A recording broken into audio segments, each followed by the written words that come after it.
Hi, my name is Alexis. And I'm Anna.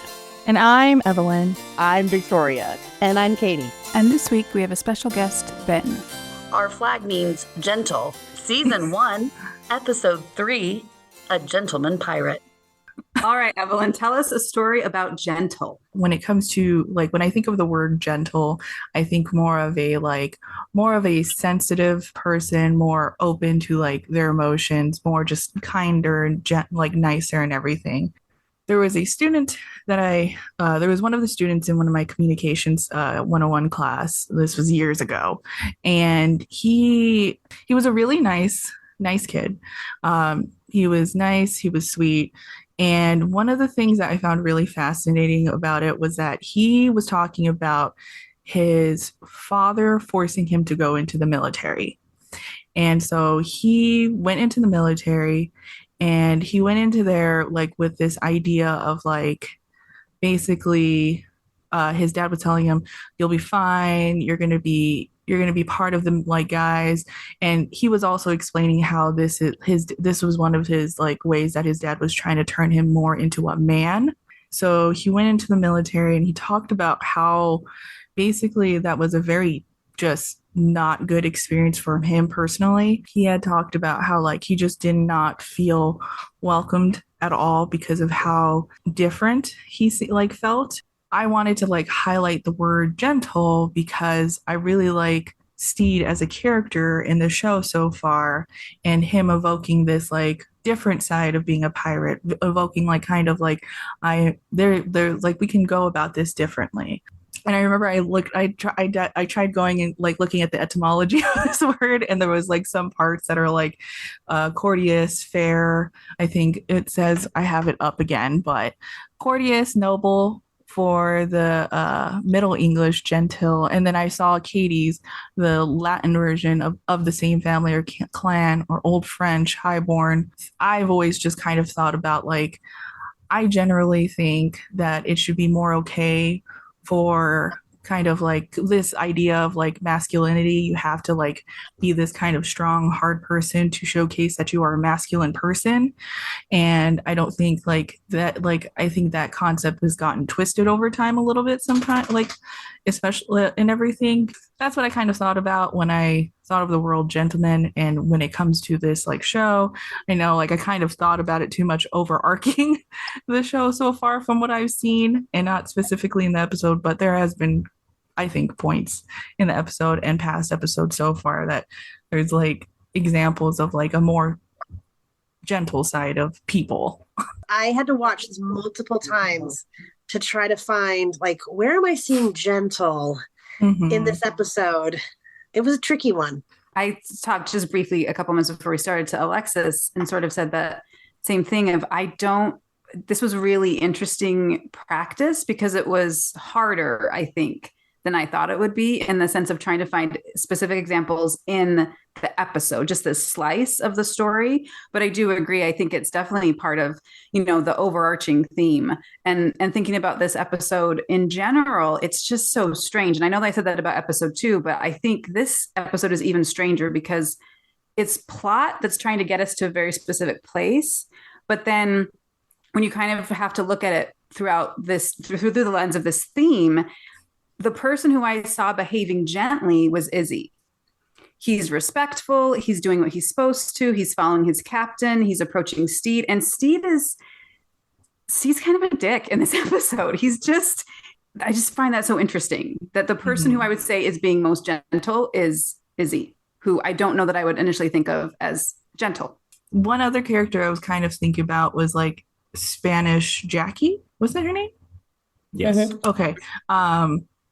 And how I kind of try to think about I wonder how she leads her crew, because first of all, she has somehow 19 husbands now and everything. And there is this one of the things that I really appreciate about her is that that interaction when Alawande first comes up to her and everything was a very much a calm, relaxed, just very calm and quiet, terrifying, but kind of in a way very like gentle, which is another thing that I liked. The whole fact is that, and I remember Ben and I kind of talked about it, like there is another way to showcase like a masculine version of yourself or like a stronger side of yourself, and it doesn't have to be this like abrasive, like obnoxious version.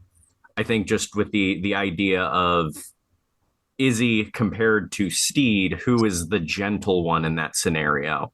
The landed gentry is the more barbarous than the outlaw pirate.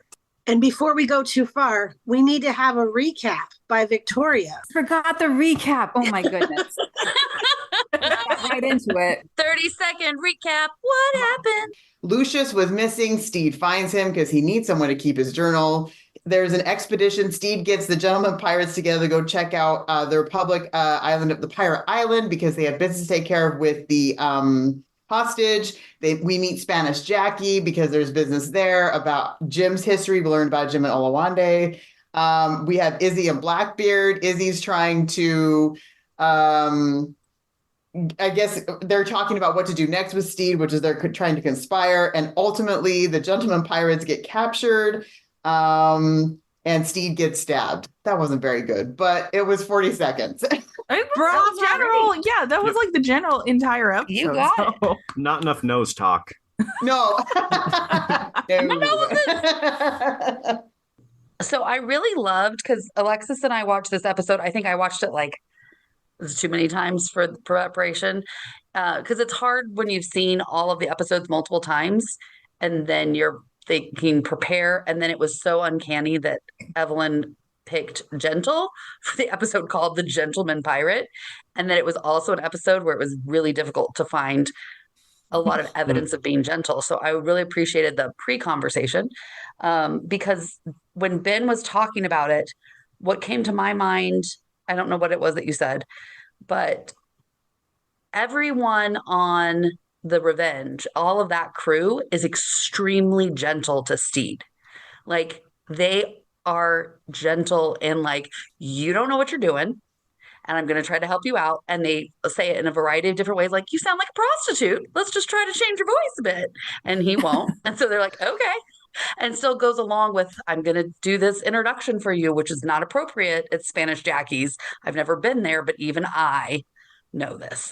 And Olawande is also very gentle in that way of just trying to guide Jim kind of away from like what they have planned. And there's this weird, I don't know if this is the time to talk about it, but there's this very strange parallel. I watched this episode 4 times and I still don't quite have my head around it because there's something going on here, but it's not just plot, but I still can't quite figure it out. But Stede and Jim go on the exact same journey of going to the Republic of Pirates, where they're both, I think, pretty callous to the people who are traveling with them. And Lucius and Olawande are trying to constantly redirect them and let them know, like, I don't think this is what you want. I don't think this is a good idea. And Stede and Jim both seem so concerned with their ego and how they're perceived and what people think about them that sort of overrides this gentleness that's being offered to them to find a different way. Because Jim's journey in this episode is very strange, I think, of just sort of like, well, whatever, it's okay. It is the first time we're really sort of getting a lot from Jim. So maybe that's it. But then also at the very end, Stede's stabbed. They're about to hang him. And Jim says, like, you're the worst pirate captain ever. Like, I don't know. And Stede says, oh, that's fair. I don't think that's fair, Jim. I love Jim, but that seems a little harsh and cruel. That's unnecessary. And I don't know. Again, there's just a lot of death and a lot of cruelty in this episode. And I don't know. I don't know what to do with it, but it's definitely not gentle. I do know that. I'm gonna steal Ben's word of the paradox. And I think this episode should be called Paradox of Gentility. Because that's what I noticed, which I thought was really interesting. Because for the most part, everybody actually is gentle. Because I had the same thought everybody else did. I'm like, this is tough. But then all of a sudden, it started to click. And the word I was trying to think of was like juxtaposition, but I like paradox because I think that captures the nuance a little bit more instead of making it this line between. Mm-hmm. And I think the paradox is that I think that this actually is the pirate world, which is different, right? Which is not what I would have thought. I would have thought pirates were like, you just come in, swing your sword, and get business done. But it's a business. And they are actually all gentlemen and gentle people in the way that they navigate their business. But it doesn't mean they're nice. And so I thought with the origin of the word, like with it's not violent. So but then the other pieces of like, you don't know what's coming because everybody talks very even keel. They're almost warm and they lean in, and the way they engage is like they draw you in, and then that's how they get business done. And like everybody, even when like Jackie doesn't get violent until the end, but she has like the same tone of voice. But like you had talked about too, Evelyn, like there's this like fierceness behind it, but it doesn't mean it's not gentle, right? And then Stede, like the moment of him being a dick is getting mad at Lucius. Like this is not his fault, and yet he's dressed as a gentleman, like and doing this. And then what I think is interesting, the paradox goes the other way. Because I would say actually the most gentle character is Buttons. Yet he has the most abrasive, I think, demeanor. His voice, his way of speaking is like a little bit like, ugh, but he is the gentle one. And I like that we get him at the end because he's the true gentility, yet his first engagement with you is not gentle. So one of the things I really liked about the etymology of the word gentle was that tie-in to family. And we've talked about it that Stede in the first episode has that remembrance of Mary and his children. He's like, this is my family now. And there's this idea of the way we treat our family is usually, in my experience and in what I've observed with others' families, it's a lot less gentle than we would treat the outside world. So I think that is a really interesting, like when we say gentle, what terms do we mean that in? There's a moment where Izzy is talking to Blackbeard and reporting, like, he said, go suck eggs. Like, and he's so Katie's giving me a yes, because she knows this part. But he expects Blackbeard to react with a big, how dare he violence. And instead, Blackbeard kind of sits back and says, interesting. And I think that totally throws Izzy. That's not what he expected. And it reminds me of that, like sometimes instead of reacting to the fight, you take a step back and they lose their balance or whatever it is, that you are kind of keeping that control. I took that moment differently. I thought that Izzy, going back to several things, but one of those things that Victoria had said before was Izzy's always just honest.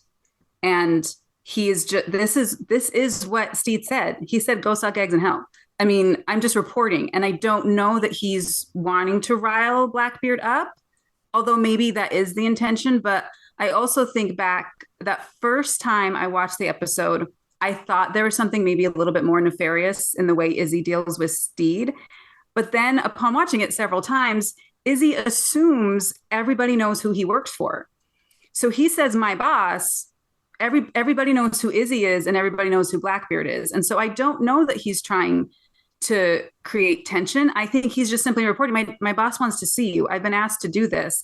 And again, Stede is the one who's being really aggressive. And I don't know how to tie all those pieces together with this idea of the paradox of identity and then that gentleness and that like violence that we kind of started that first episode talking about, because ultimately Blackbeard's journey is about trying to find the middle, try to find that balance of being vulnerable and then being gentle and then turning to the violence when it's necessary to protect the people he cares about. And I think for Stede, it's sort of the opposite of kind of having that gentility and then knowing when you have to sort of dig in and do these hard, really uncomfortable, dangerous things to protect the people you care about. And I don't know that they do that perfectly, but I don't know. I think that's, again, there's a lot here. And I just feel like I'm sort of scratching the surface and I don't really have the words yet to articulate it. But I think it definitely is something that I, at the surface, could see characters that I'm misunderstanding what they're doing because I'm ascribing gentleness to them when they aren't actually being that kind or maybe gentle in a way that expresses vulnerability, or that they're being unnecessarily violent when you put this context of this is the business of being a pirate on top of the behavior. Again, I don't know what to do with that, but I think it's a lot of interesting thinking that I can do moving forward. Anna, when you said at first saw Izzy and thought the very first time seeing it, I remembered thinking that too. Like there's something nefarious going on here. And I had a lot of questions and I kept saying, like, when did they decide to get Stede captured by the Spanish? When did Izzy and what's his name? Fred Armisen? Geraldo decide to work together. And I feel like Izzy's very intentional in not saying Blackbeard and actually like is his boss. I feel like he knows like, oh, this is the way you're treating me. So I've heard a little bit of a reputation of you. And now I've seen you run your ship aground in the previous episode to I'm face to face with you. And I feel like Izzy has a pretty good read. Like, you don't know who I am and you don't know who you're messing with. Because like, honestly, if you're going to treat Izzy that way, you would probably treat Blackbeard that way to his face. And we know that Stede does. And I feel like Izzy feels this weird tension probably with Blackbeard, and he tries to kind of talk himself out of the situation because he might not feel like he's handling it the best because Stede really riles him up and like pushes all of his buttons in a way that probably he doesn't like. Because he asks specifically, like, can you send somebody else? Let's send one of the boys. And he's like, no, you're going to go do this. And so I feel like he does do it in a way where he's skirting around. But then it's so illogical because has nothing to do with the thing of gentle, sorry.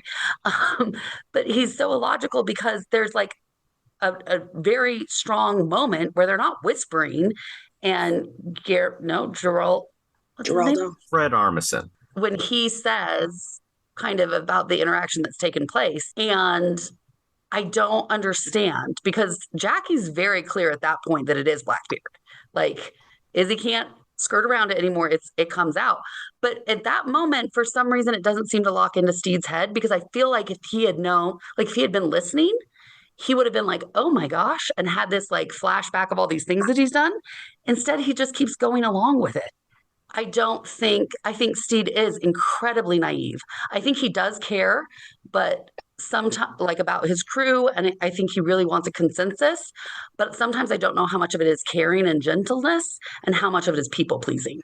I disagree about Izzy. I don't there you could look at things and infer that conversations are happening and that people are aligned.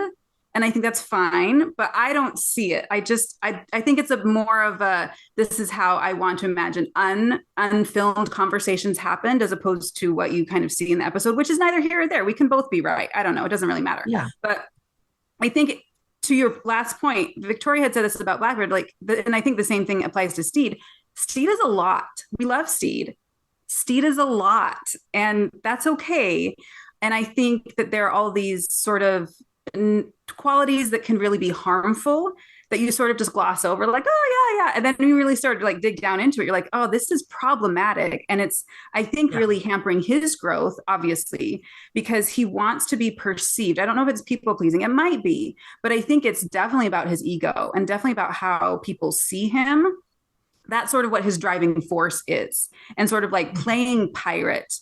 I don't think it's callous. It's definitely immature. And I think there's a generous helping of naivete that goes along with that, just because, he's born on third base and he thinks like, well, just easy. I'll just be a pirate. I got the money. I got the ship. I got the crew. How hard can it be? So there's definitely, I think, a lack of respect for the process of actually what goes into being a pirate. And then your other point, just to kind of wrap up with it about that comment of Spanish Jackie, at one point I had read an interview where David Jenkins had said that the logic that guides Our Flag Means Death is Looney Tunes logic, which means Jim is over here and then magically the next episode, Jim's back on the boat. And someone's over here and now magic. And so time gets shrunk down. The ocean that they are in is really small because they keep running into each other, these ships. And then I think also too in that Looney Tunes of like, I'm talking like this. And it's a side where we're just going to pretend like that person actually can't hear. But you could also argue that Stede absolutely did here, and that Right. he then makes further choices. So I guess it's just sort of like how you Yeah. want to view the actions of the characters. But I really kind of like more of it like this is just a cartoon of people who Yeah. are doing their best. It is historically kind of based, but then it's this whole other world that's created that doesn't really follow. There's not the same amount of gravity that exists in their world that exists in our world. And I just sort of, okay, well then what are the rules of this world? And that's sort of what I'm trying to figure out. Yeah. Yes. And I appreciate that so much too, because there is these things that these characters, they're not cookie cutter. And every single one of them, even the ones we don't get to dig into, are very complex and layered, I believe. We get was it the first episode or the second episode where we see that conversation between a younger him and his dad? And like basically with this idea, it seems like he just hasn't grown up from what his dad immediately saw in his child, which is all like you kind of need a reality check, son. Like you are basically spoiled, you've been given everything and stuff, and there was a lot of hard work behind this, and I think I need you to realize that. And so I kind of like that whole realizing that it's like, oh, he's really hasn't gone out of that, like he hasn't matured from that thought process yet. He left his family. Thank you. And that's what I think is super complicated. And I think the paradox idea to me, I was thinking about when we were talking about that, is like the human condition. That's really what we're dealing with, right? Humans are incredibly complicated and nuanced, and it can be two different things at the same time. And so I'm really going to embrace that as like we're going through this, because I think every character except for the Swede, who I really struggle with, he seems so flat to me. And I'm like, everybody else is so round and complicated. And I'm like, but the Swede. Anyway, but I really like this conversation we're having. Like, and I really like the point you made about Stede, which I hadn't realized either, because like, I absolutely relate to Ed on a very personal level and can see the complexity of like people loving him and hating him and being afraid of, and also like, how do you love somebody like this? And I think I had polarized him against Stede in a way as being more lovable and acceptable and being able to like, but I really like what you brought up. Like everybody has their issues here. And I, as Katie and like, as everybody's been talking, especially with what Katie was talking about, and then Anna, you were talking about, was like, I'm like, oh, Steve's a dick, which you said at the beginning, but I was thinking about how he was to Lucius. And then I was like, yeah, he left his family. And I think to Evelyn, what you were saying, because he's got this huge, this is the thing he's broken about, pathetic. Right? Mm-hmm. Dad called him pathetic, or whoever it was that called him that. Like lily-livered rich boy. Yeah. Mm-hmm. Like broken. And this thing he's trying to fix and left his family to go, which I love what you say, play pirate. Very, very interesting. And I already love him, and now I love him and everybody else even more, because we're all just broken and we're just trying to get through life. I think our through line might be everyone is broken. You gave it to us, Victoria. Gentle. Everyone is broken. So be gentle. But I think when we're talking about, like, from what I got of the conversation, especially with Victoria's comments, is not this pessimism or sadness that people are broken, but that's kind of why we have gentleness. That's kind of why we have love and vulnerability. Because when these people are being assholes and they're like, all right, I'm a showsman, I have great salesmanship, I don't need anybody's help. Everybody around Stede has to be so gentle to him because he's not communicating well. He's not showing any vulnerability. He's not letting his story be truthful whenever, like, and I feel like Jim does that in some ways in this episode. Also, like, I've got this. You don't have to help me. It's like, actually, I do. And so, like, you're broken, and your brokenness is really showing in a way that I have to be more gentle and more loving towards you in a way that I'm letting you, like, kind of go through this journey. And hopefully we all don't die. Like, I think that that's kind of all of season 1, right? Like, let's just not die. Flexibility and being gentle and being vulnerable, like, that's what makes it a compelling character. But I think that when I feel they're not being a compelling character is when it's that contradictory, when I'm like, I'm going to put on my armor. I'm going to be very like controlled about how I present myself. I'm going to be very controlled in what I say. I'm going to have an introduction before I say anything. And then for Jackie, all we see, the only moment of vulnerability, my noses. I love that for her vulnerability. That's beautiful. Yeah. Like my heart just like skipped a beat for Jackie. She's like, But that's the crap. She knows it's her noses. Like how many jars and things are thrown around, but she knows that's my nose jar. oh my God, I love that. And I think that's interesting because it is sort of represents different strategies that we have. You know, Jackie has a nose jar. Stede has optimism, you know. Blackbeard has he has a lot of stuff that he does. And so but I think again I tie back into again like Victoria's really beautiful point about people being broken, and you could use different words. Like we all have trauma. We all have times where we're not seen or we're not heard, or the pieces of us that are not acceptable maybe. Yeah. And that can break you. That can be really you just carry it with you. And it's really, it's something you're constantly trying to work out. It's definitely that inner child, sort of like just trying to make sure that everything is okay, that all parts of you are okay. And I do think it's interesting kind of thinking about Katie's comment of when we're looking at gentleness or we're looking at aggression or we're looking at all these things like, or nose jars, that these are all tools and these are strategies, and that me as a person, I look at certain strategies with judgment and say, that's not a good strategy. And then I look at other strategies. I'm like, oh, poor you. Like, you're just trying to get by. And so I love this idea of, you know, gentleness, just gentle, gentle, gentle. What if I could just take this information that I have that people are using these strategies and just be gentle in my treatment of them and make it really intentional, but then also to kind of give myself that pause when I need it. And it makes me think of Everything Everywhere All at Once. There's that line where he says, kindness or something like that. Like, this is how I fight. And I know you think it's weakness. Oh my gosh, it's gonna make me cry.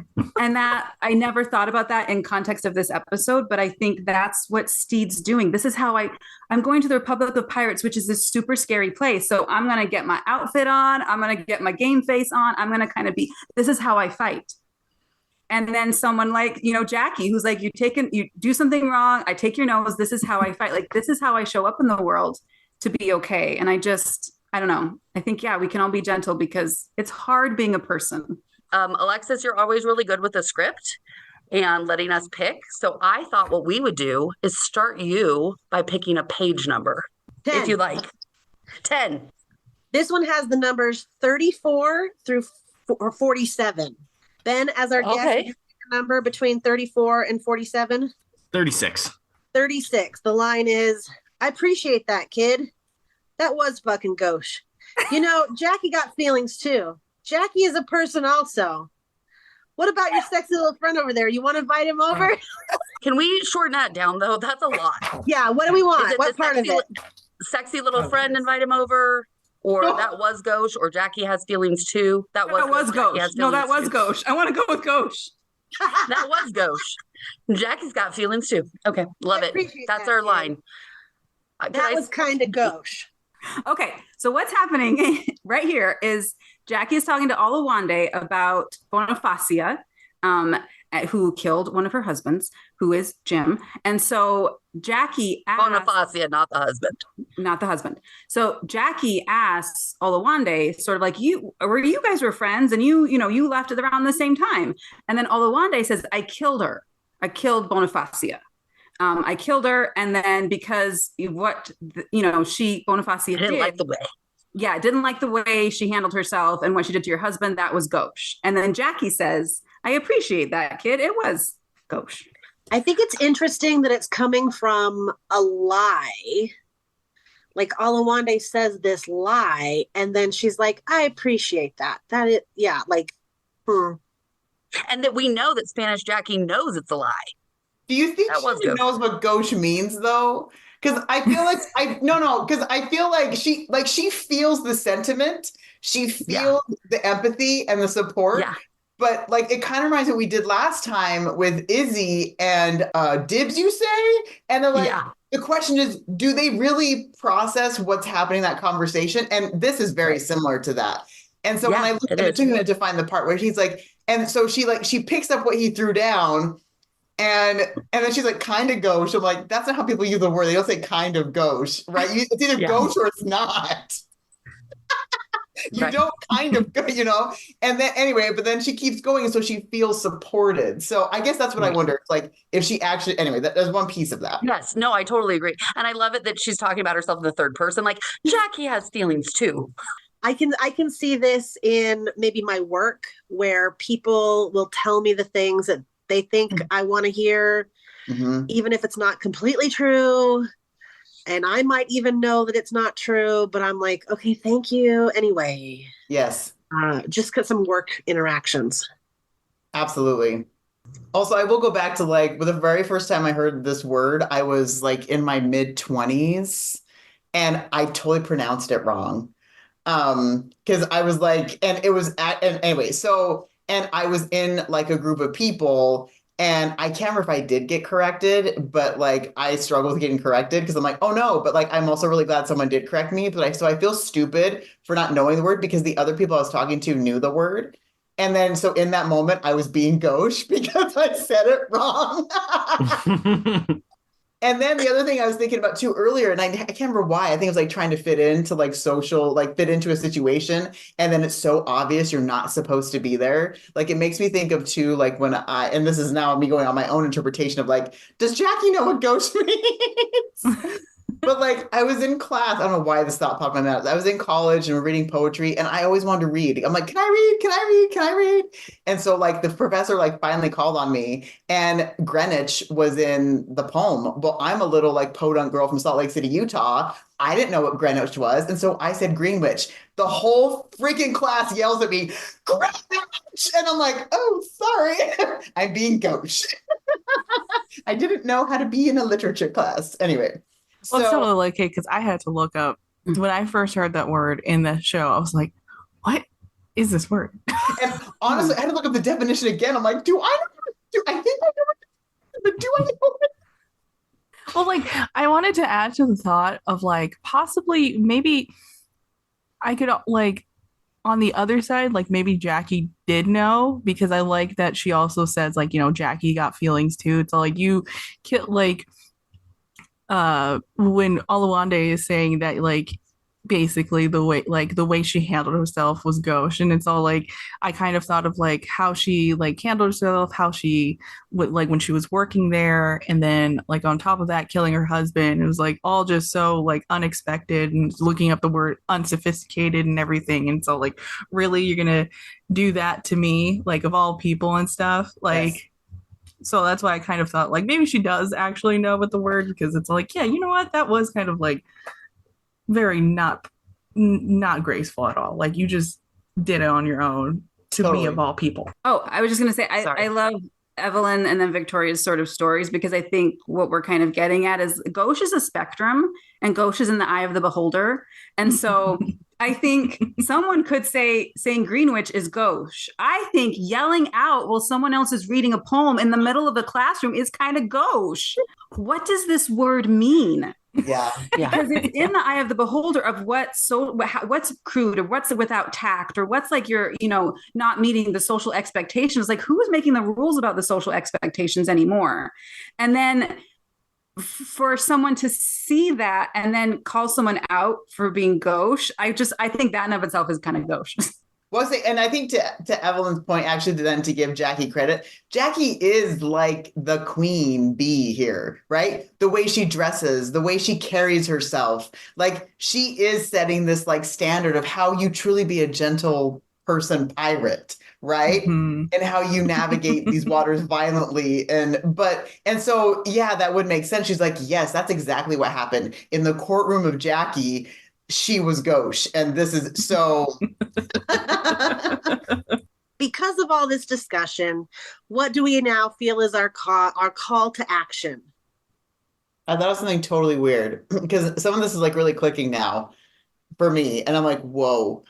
So I think I'm going to take like a little bit of different like position on where gauche started with when Olawande said it, and I think he loves Jim. He loves Jim and is so loyal to Jim. But he's also like, Jim, that was a little gauche. Yeah.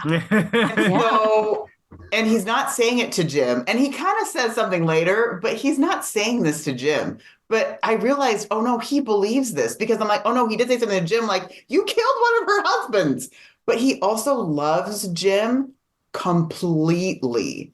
Like no exceptions, no like there is, and so I'm like, I think that's what I'm going to be called to is like really accepting and like, can I get to love even when I'm like, well, that's some bullshit, but I love you, and not in a condescending way, Yeah. like in a truly like I love you, and kind of gauche. I don't know how you do that, but that's tough. Okay, Victoria, who do you want to bless? I am going to bless Frenchie and his book of doodles because I think Stede was way too harsh.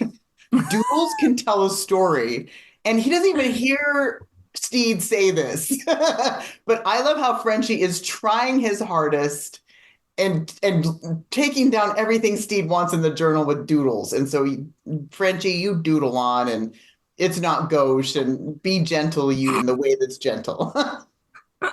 Katie, do you have a blessing? Yes. Very similar to Victoria's. I want to bless Lucius because bless his little heart. He is beautiful in the way he shows up in the world. He's beautiful in that he knows who he is, but he is being put through some trauma and some pain. And he just is like, and you can see his body physically tighten. Like, really, I feel like this is a bad choice in our clothing. And like he tries to give that feedback. Steve's not having it. Like, really, I feel like this is a bad tone in the way we're selling this and using our voices. Hey, that man wants to have sex with you. Like, he's trying, and it's very uncomfortable. And you just see him by himself enduring this discomfort. And we all know that if Lucius had somebody beside him to be like, whew, he'd be like, thank you. Like, that's probably all he really needed. So bless him for going through that yuck on his own. And then we both loved it, Alexis and I, the last time we watched the episode, when he's introducing Captain Stede Bonnet, and he like really commits, and you can tell like as they're voicing it together that he's really practiced. And then by the end, he's like, Stede Bonnet. Like I have had all I could take. Blood is going to be poured on me. I've already like had so much nastiness thrown at me, and I'm just give him a little hug or a blanket or something. Love him. I'm going to bless Buttons because we didn't see him much of this episode, and to think about like how what happened in the last episode, he wasn't paying attention to steering the boat, and so it crashed, and so now he's possibly on the boat constantly, so unfortunately he wasn't able to participate in this adventure moment. So bless him, and I hope he I think he's a great interesting little character because I think back an earlier note, I think it was Anna who's mentioned that he's a very gentle character, and where he absolutely showcases respect, like especially in that first episode where he's all like, yeah, there's a mutiny happening and I'm letting you know, Captain Stede. And all that. And so it's like, bless his heart. And he just seemed, he's such an interesting, gosh, little character. I would like to bless Spanish Jackie. She is a strong matriarchal character. She has a thriving business. And when I give the blessings, I try to think a little bit of the theme. And I thought she had a real gentle touch when it came to plotting her revenge. Real patient, and very thoughtful, biding her time. So shout out to Spanish Jackie. All right. I'm going to bless Ed. I think going along that theme of who's sort of, kind of embodying that gentleness, I think, Ed really wants to meet Stede, and he has like we know that he's sort of been keeping an eye on him. They're following him. He kind of wants Izzy to approach and behave because he's a gentleman. Let's make sure we're approaching him like a gentleman. And I just think, blessings to those moments when you have someone that you're trying to like, oh, I want to talk to this person, either professionally or maybe you're like into them and you're planning it out. Like you want to have that first, like, this is how you're going to meet me. And then it doesn't go the way you planned, because when Izzy comes back and says he doesn't want to meet you, Ed's like, what? You told him who I am. And he sort of complains about, this persona of Blackbeard, but then he's leaning on that and betting on that to get Stede interested in meeting him. And it's unclear at this point, like why he wants to meet him, but again, like, bless him, because I think we all have those moments where you work it out in your head of how this is going to go. And then the other person is not interested, or they just really completely ignore you or don't see you. And that doesn't feel good. So poor Ed, because then he's like, well, okay, again, I don't necessarily see that Izzy is in league with that Spanish, like when Steve goes on the Spanish ship. I think Ed's just sort of like, oh, well, we're just keeping an eye on him. And now he's on the Spanish ship. So I guess we're just going to swoop in. And so I think I like to see it as Ed was really, really trying to kind of be this person, and it didn't work. And he's like, well, I know piracy is going to work. So let's just swing it on the boat and let's just meet him that way. And it works. So blessings to Ed. I wanted to bless Geraldo because I found him to be the most repugnant character in the show so far. And this is a story about pirates. Pirates are gross. I felt like Fred Armisen did a great job with the character, but I found him utterly repulsive throughout. Right. And love Fred. But it still worked. It was still fun. But I wanted to get some credit for playing that card right. Okay. Our episode topic is chosen by Victoria. That's right. Episode 4, discomfort in a married state. What's our theme? Our theme is going to be desire. Ooh. That's a great theme. Desire. Mm-hmm. Love it. Next time, our flag means desire. Episode 4, discomfort in a married state.